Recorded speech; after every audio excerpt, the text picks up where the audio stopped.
দ্বিতীয়বারের মতো বিয়ে করলেন জনপ্রিয় গায়ক অভিনেতা তাহসান খান। জানা গেছে, জনপ্রিয় মেকওভার আর্টিস্ট রোজা আহমেদের সঙ্গে বিবাহ বন্ধনে আবদ্ধ হচ্ছেন তিনি।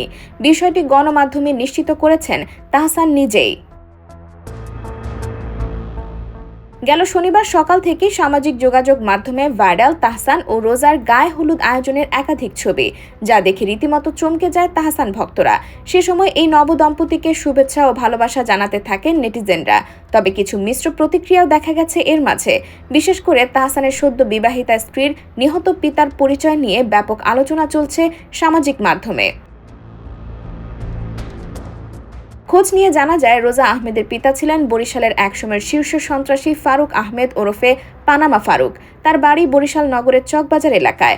বরিশাল নগরীর উত্তর পূর্বাঞ্চল তিনি নিয়ন্ত্রণ করতেন বলে শোনা যায়। 2014 সালে র্যাবের ক্রসফায়ারে নিহত হন এই পানামা ফারুক। কোতোয়ালি মডেল থানা পুলিশ সূত্রে জানা গেছে, তার বিরুদ্ধে হত্যা, অস্ত্র, চাঁদাবাজি সহ 10টি মামলা ছিল। এদিকে এই এক খবরের রেশ কাটতে না কাটতে সামনে এলো আরেক চাঞ্চল্যকর তথ্য। গণমাধ্যমে দেওয়া এক সাক্ষাৎকারে তাহসানের এই নববধূকে নিয়ে মুখ খুললেন রোজা আহমেদের প্রাক্তন প্রেমিক। রোজার বিরুদ্ধে প্রতারণার অভিযোগ এনে সেই ব্যক্তি জানান, রোজা আহমেদের সঙ্গে 9 বছরের সম্পর্কে ছিলেন তিনি। তবে 3 থেকে 3.5 মাস আগেই ব্রেকআপ হয়েছে তাদের। এ সময় ওই ব্যক্তি আরও জানান, প্রতারণার কারণে সম্পর্ক ভেঙেছে তাদের। শুধু তাই নয়, গণমাধ্যমে তাহসান রোজার সম্পর্কের সময়কাল 1 বছর বলা হলেও তা মিথ্যে। এ বিষয়ক প্রমাণও তার কাছে আছে।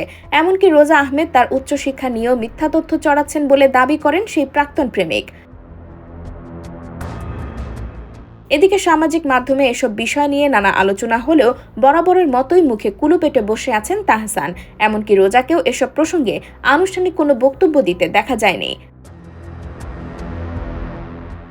IBTV USA, New York।